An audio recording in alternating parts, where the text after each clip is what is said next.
A huge anti-Castro march through the streets of Miami as 2,000 more Cuban refugees arrive at the tent city at Guantanamo Naval Base. This is the CBS Evening News.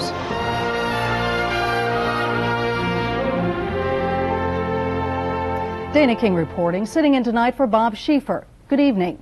With bad weather the only thing slowing the flow of Cuban refugees, the U.S. and Cuba today agreed to resume long-running talks on migration issues. The State Department says it will not hold the broader talks demanded by the Castro regime. In the meantime, the need to make room for thousands more Cuban refugees is forcing the evacuation of American dependents from Guantanamo Bay Naval Base in Cuba. And as Alan Pizzi reports from Miami, Cuban Americans are willing to make great sacrifices to change the course of history. A 2.5-mile-long procession through Miami's Little Havana to bury Rafael Gamez, a Cuban rafter who washed up dead on Miami Beach. In life, he was just one of the unknown thousands desperate for a better life in the U.S. In death, he became a rallying point for 15,000 Cuban Americans to demand that the Clinton administration blockade Fidel Castro's Cuba. Coffins symbolized 41 others who died, uncounted more who have not been found, and those yet to die in the perilous 90-mile crossing from Cuba. Fewer rafters were picked up today, probably because bad weather is keeping them from leaving, and perhaps drowned more who tried. The marchers see the solution to Cuba in simple terms, a total blockade to bring down Castro. A sacrifice, a little bit more sacrifice for a few months until we get total Cuba free. That it will cause dire hardship to the loved ones they want to liberate seems a small price to pay, at least from the comfort of these shores. More lives have been wasted, more lives have been destroyed by Castro than any blockade that is imposed in Cuba at this time. Nearly 17,000 have fled the economic misery of Cuba this month, and more than 2,000 arrived today at Guantanamo Bay Naval Base. Some of them didn't know they would end up here. We gotta go, Miami! But a tent city that the U.S. military is erecting is what they'll get. And the life they can expect is boredom. It's not much better at the Chrome Detention Center in Miami. Today was visiting day, and hundreds of Cuban Americans showed up, some to see relatives, others looking in hope that loved ones who they thought had left on rafts had made it to some kind of sanctuary. Today's march was as much about the fear of what may have happened to loved ones escaping as it was about freedom for Cuba. The fact that this is the best they can do to help their relatives in Cuba either get out or get rid of Castro merely adds to the frustration Cuban Americans feel. And that in turn seems likely to translate into more pressure on Washington for a new Cuba policy. Alan Pizzi, CBS News, Miami. The exodus out of Cuba dwindled today because of weather conditions. And as of mid-afternoon, the Coast Guard reported rescuing only 112 refugees. In the meantime, remaining Cuban nationals are left wondering what their future holds. Correspondent Giselle Fernandez is in Havana. Nearly 100 Cubans crowding Havana's narrow seawall watched as a lone rafter returned to shore today after rough seas washed up his hopes of heading north. In the last 2 days, high seas and stormy weather have all but stopped the mass exodus from Cuba. But not for long. Today, Cuban officials predicted the flight of refugees would resume, and in record numbers, now that the U.S. has cut off travel and money from the island.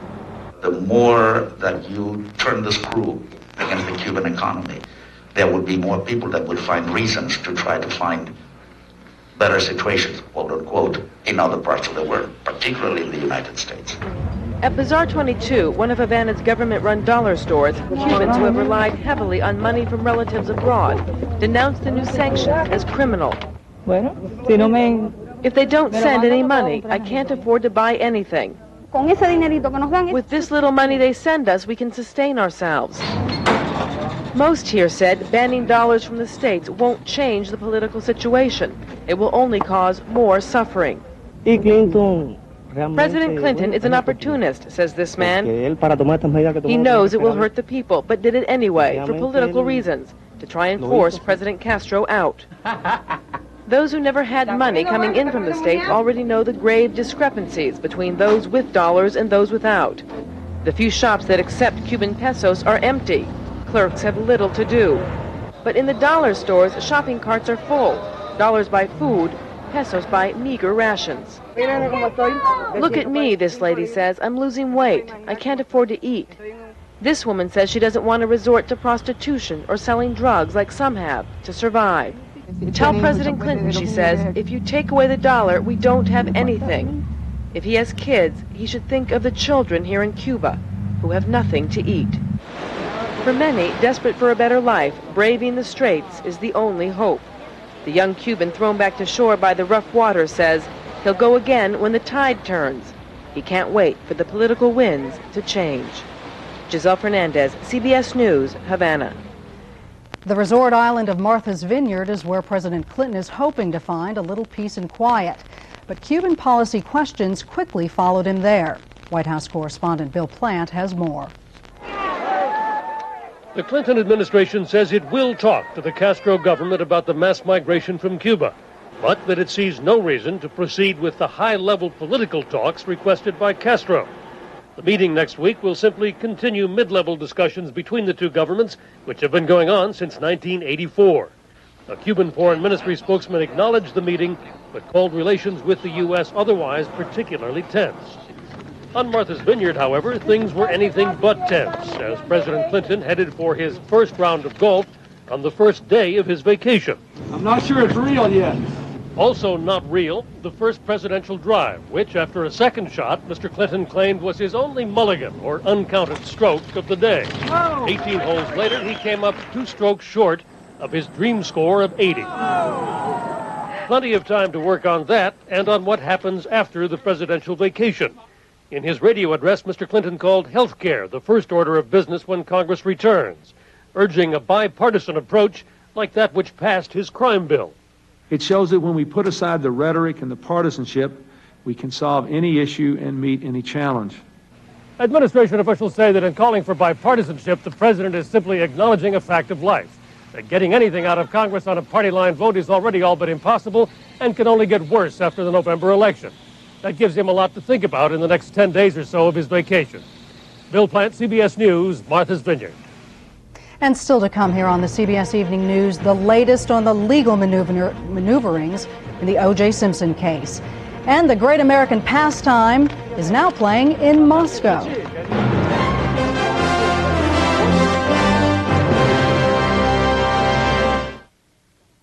When I get gas, I may look like this, but I feel like this, painfully bloated. Gas-X has the most powerful medicine to fight gas faster than antacids. So I feel like me again. Painful gas needs the power of Gas-X. How fast does maximum strength Anbesol start to relieve cold and canker sore pain? Before you can say Anbesol. Get maximum strength relief from minor mouth pain on contact. Maximum strength Anbesol. Put it on. The pain is gone. Some nights, my husband Ben is out there for hours, in spite of his minor arthritis pain. When he has a flare-up, he takes Advil. For minor arthritis pain, doctors recommend Advil most. And nothing's been proven to last longer. He says Advil lets him get back to doing what he loves. And without the pain, he sleeps better. Says he wakes up feeling ready for another day. Advil, advanced medicine for pain. Ever ask yourself, why should you have to wash all the dishes before you wash the dishes? With a Maytag Jet Clean dishwasher, you don't have to. Its 43 powerful jets scrub every surface, it filters the food particles and disposes. Maytag is the dishwasher that asks the question, who needs you? Where have I heard that? Maytag, the dependability people. A deadly fire near Sam's Valley, Oregon has flared up again. The Hall Mountain fire has already killed 1 person and destroyed 6 houses, and more houses are threatened. Crews fighting the fire have given up their hope of containing it by Monday night. O.J. Simpson's defense team is absorbing its latest setback, a judge's denial yesterday of access to blood samples from the crime scene. Now, the defense and prosecution have fought their cases as much on television as in the courtroom, but that may change. More now from Jerry Bowen. It's one thing neither side has demanded, an issue the judge has avoided till now. But the question of a gag order is suddenly looming large over the O.J. Simpson trial. That letter as with so many written communications by defense counsel, was faxed to members of the media immediately after it was sent to the court and the office of the district attorney. I share your concern, but I think it also goes both ways. We also get information basically being leaked to the news was soon media leaked to the press. Sources say investigators seized nearly The news leaks have been dribbling out since day one, jeopardizing an already difficult search for an impartial jury. The worst thing that could happen is one counsel or the other mentions a piece of evidence that later gets suppressed. A bell cannot be unrung. The jury has already heard it. The William Kennedy Smith rape trial, the Waco trial of Branch Davidians, the World Trade Center bombing case, all were held under gag orders. But critics say it's unrealistic this time. Unless you could eliminate all leaks, then you can't put restrictions on lawyers to answer leaks. Attorney Harlan Braun was gagged during the federal Rodney King trial. An order quickly lifted. He opposes all gag laws. And it really assumes that the public are just a bunch of dummies and they have to be protected from the truth. The Los Angeles district attorney hinted this week that the prosecution may welcome a gag order, but the judge doesn't have to wait to be asked. He might himself, even without a request, issue a very narrowly tailored gag order.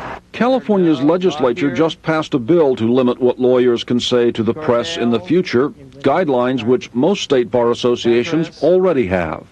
Meanwhile, the Simpson case is moving toward the start of jury selection next month. The question is how close Judge Lance Ito is to putting a lid on the lawyers in the case that most everyone is talking too much about. Jerry Bowen, CBS News, Los Angeles. A man on probation for his role in the Reginald Denny beating case has been arrested.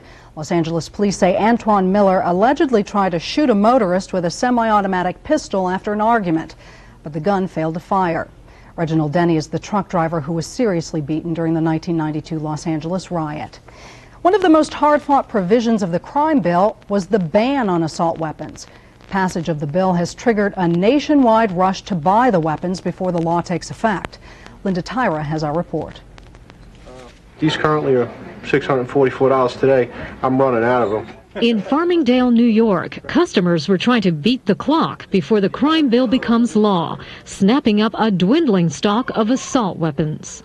Business is up, okay, and the type of guns that are banned and large capacity magazines, that business is up about 100%. It was the same story in Chantilly, Virginia. Because I picked up this morning's paper and they passed the crime bill in the Senate, so I don't have too much time to finish up my collection. I've had people coming in that never owned a gun in their life, and they say, I want to buy one because I may not be able to get one later. At today's gun show in Greensboro, North Carolina, and in this store in San Antonio, Texas, sales were brisk, fueled partly by confusion over exactly what's in the crime bill. You know, this assault weapons has been passed. I don't know if I can purchase it. I mean, I still see it over there. You know, I'm going to try to buy one.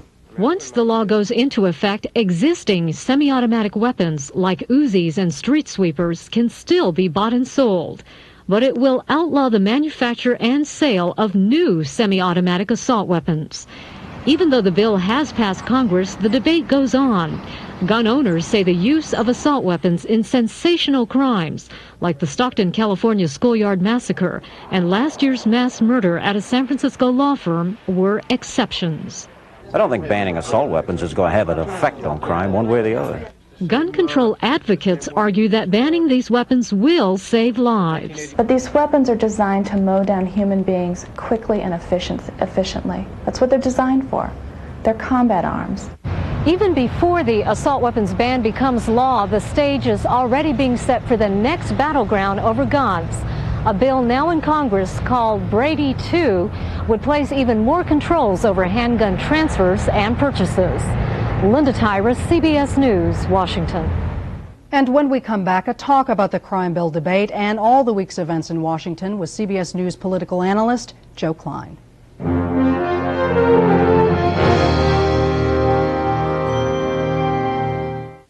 How can something non-alcoholic taste this good, huh? Funny you should ask, Jim. Old Milwaukee starts with fully fermented beer and uses this Centrotherm with its unique rotating evaporator system to carefully remove the alcohol. So, full-bodied beer flavor is never compromised? Exactly, that's the beauty of the Centrotherm. For a non-alcoholic brew that tastes like beer, it doesn't get any better than this. Who said that? It's nighttime. You've got a headache and can't sleep. You would take a nighttime medicine, but you're worried. Why? This is aspirin-free and gently helps you to sleep. This is the only one that's treated nighttime headaches and sleeplessness over 200 million times. Aspirin-free Excedrin PM. The only one made by Excedrin, the headache medicine. This is the PM medicine for headaches from Excedrin. Aspirin-free Excedrin PM. My basic love of dogs and my experience breeding dogs makes me enjoy my career as a veterinarian even more. David Qualls, top breeder of champion Siberian Huskies and doctor of veterinary medicine. We give our dogs Pedigree as a source of meat in their diet. When you open a can of Choice Cuts, there's big meaty chunks and a rich brown gravy. You can really smell the meatiness. Pedigree contains no soy. Pedigree is a very digestible and very nutritious dog food. For my money, Pedigree is the best dog food you can buy. Pedigree, developed with vets, recommended by top breeders. I'm Charles Osgood. 50 years ago, 11 Americans died in Norway fighting for freedom. The story of why they were almost forgotten and how they were remembered this Sunday morning. It's been a long, frustrating summer in Washington. The battles on Capitol Hill culminated last week with passage of the crime bill, but Congress and the president left town, leaving action on health reform until after Labor Day at the earliest. Joining us now is CBS News political analyst Joe Klein. Thanks so much for joining us. Hi, Dana. We have the president on vacation. He is savoring this crime bill as a victory. What kind of victory was it, and who is it a victory for? Well, it may have been a victory in Washington, and it may be a victory in Martha's Vineyard, but I think it'd be hard-pressed to find any people out in America who would put the words politician and winner together in a sentence this week, especially after the spectacle we've seen the last couple of weeks. Senators like D'Amato singing Old MacDonald parodies on the floor of the Senate. But you have to say this, that if it's a victory for anybody, it's going to be for the people who are running for re-election this fall, who'll be able to say, hey, we passed a crime bill, before the rest of the country figures out that this crime bill isn't going to change all that much. It's mostly symbol. So it's not good for the American people necessarily? Well, there are going to be more cops, there are going to be more prisons. The question for the president is whether it's going to help him in his dealings with Congress. And I think that what he's got to be thinking at this point is that if it took him so much trouble to get a crime bill passed, something that's like mom and apple pie, he's going to be perceived as being weak by the people on the Hill. And certainly about health care. Let's talk about that for a minute. I mean, the president has said that he would veto anything that came across his desk that fell short of a universal coverage plan. Is he going to have to stick to that, or do you think he's going to compromise? Remember, it was a nicer pen than this one, but remember he waved it around and said he would veto anything that wasn't universal coverage, and he's not going to get universal coverage. That's pretty universally agreed at this point. What he has to decide is he willing to settle for something less? And even then, if he is, he's going to have to work really hard to get it. He's going to have to put everybody together in a room and crack heads and make sure that he gets something. And that's not certain at this point. Did he spend a lot of political clout on crime that he may have needed for health care? Well, it didn't take that much clout to get crime passed. I mean, crime was something that most members of Congress wanted to see passed. The president doesn't have very much strength right now, and it's a matter of more things than pieces of legislation in Washington. It's a matter of his performance on foreign policy, Americans' perception of his character. He doesn't throw much weight on the Hill right now. Let's talk about Cuba. That is in the news so much now. The U.S. is talking to Syria, we're talking to North Korea, we're talking to Vietnam. Why can't we talk to Cuba? Why won't the president talk to Cuba? Well, Cuba's a lot closer than North Korea or Vietnam, and it's a matter of strategy at this point. There are three major things that are propelling this policy. The first is that it's a gamble. Castro is very weak. He's lost his Soviet patron. The feeling is that if we turn up the heat at this point, you might bring that government down, finally. The second point is that he's trying to keep the policy in Cuba, make the policy in Cuba the same as the policy toward Haiti. He's not talking to the leaders in Haiti. He said it's time for them to go, and he has to pretty much follow the same policy in Cuba. The third is just a matter of perception and politics and toughness. This has been an American policy for 30 years. We don't deal with Castro.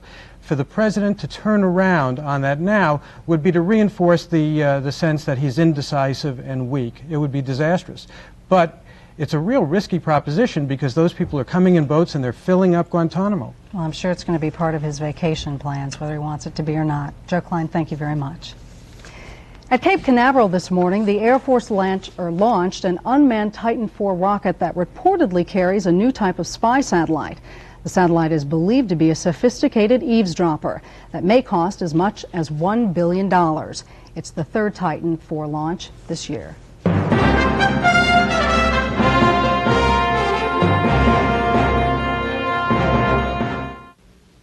Is the gray in your mustache or beard making you look too old? Now there's Just for Men brush-in color gel, specially for the hard-to-color hair of mustaches and beards. This brush-in gel stays put to penetrate hard-to-color hair. In 5 minutes, rinse. Your mustache or beard blends with your natural hair color, and it won't fade or wash out. Now that's a lot better. Just for Men color gel from the leader in men's hair coloring. If you want 100% of 12 vitamins and minerals from your cereal, try Total. Because to try to get that from Corn Flakes, you're going to have to add more than just milk. Like what? Well, maybe you could start with these. Huh? Whole grain Total. One bowl, 100%. I'll try the Total. This is a square inch. A wheat thin is the most real food deliciousness you can get in a square inch. The most genuine toastiness. The most crunchiness, the most munchiness. Wheat thins, the most taste you can get in a square inch. Guess what? Hallmark's humorous line of cards, shoebox greetings, are now just $1.29. Some restrictions may apply. No restrictions. That's the regular price for the rest of the year. With just 500 proofs of purchase. What are you doing? Good announcers know that all sales require certain legal qualifiers. But this isn't a sale. Shoebox cards are just $1.29 every day, really. Must be 21 or older to play. Listen, shoebox cards are only $1.29, only from Hallmark. This guy doesn't know what he's talking about. No shoes, no shirt, no service. Well, okay, that's true. The Cuban refugee flood, how will it end? Is it time for talks with Castro? Secretary of State Warren Christopher, Senators Chris Dodd and Connie Mack face the nation Sunday. Egypt's main Muslim extremist group threatened today to attack foreigners attending the upcoming UN Population Conference in Cairo, condemning abortion and other agenda items as immoral. 5 suspected members of the extremist group and a police officer were killed today in a gun battle south of Cairo. In Bosnia, Serbs are giving their opinions this weekend on a peace plan their leaders have defiantly rejected. One voter said, "I don't even know why we're bothering." Cindy Kennard has more.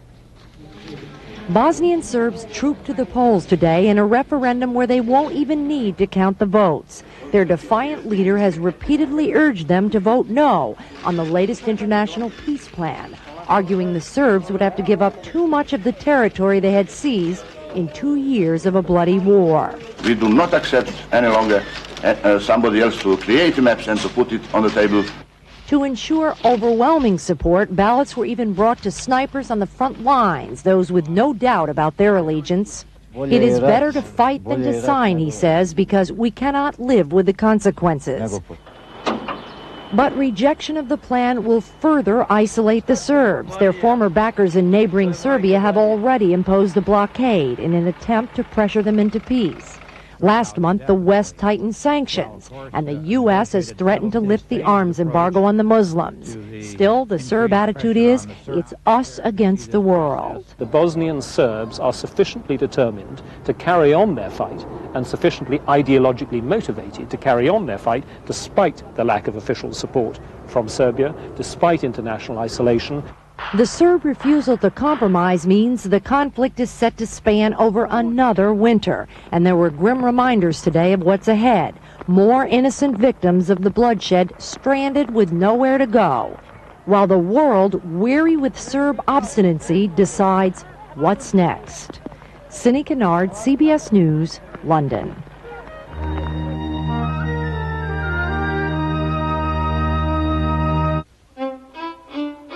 Ever ask yourself, why should you have to wash all the dishes before you wash the dishes? With a Maytag Jet Clean dishwasher, you don't have to.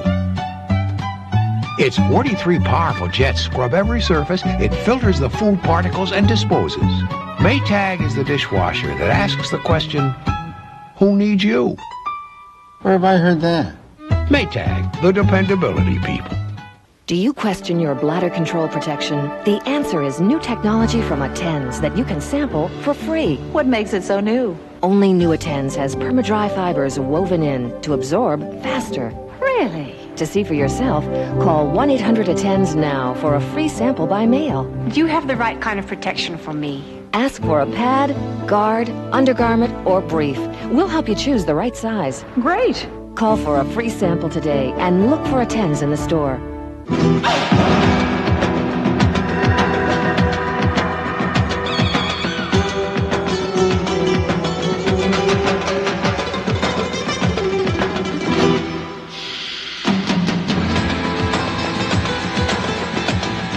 With over 3,000 years of history to explore, you'll appreciate our rest areas. Call today, 1-800-44-MEXICO. As the baseball strike drags on, chances of a World Series this fall are looking more remote every day. All the more reason to catch the action now in Moscow. Jonathan Sanders is there.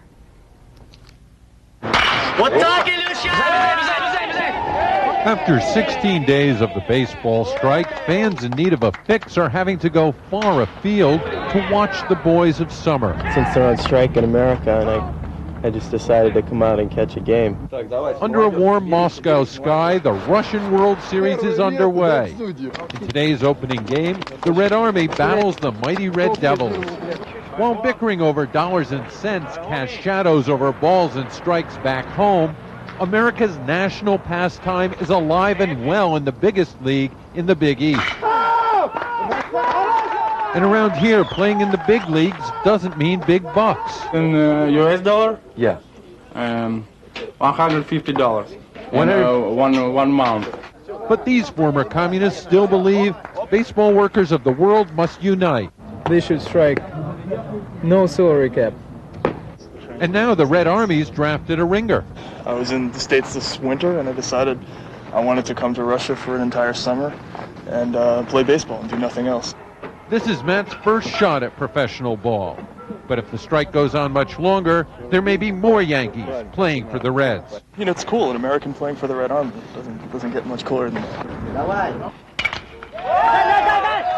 They may not have the finesse of America's finest, but still, they play with passion. I love this game. I love this game. According to baseball's greatest philosopher, Yogi Berra, the game ain't over till it's over. And it sure ain't over here. Jonathan Sanders, CBS News, Moscow. And by the way, the final score was Red Army 7 and the Red Devils 3. And that's the news tonight. Tomorrow on Sunday Morning with Charles Osgood, a profile of blues singer Big Daddy Kinsey. I'm Dana King for CBS News in New York. Thanks so much for joining us. Good night.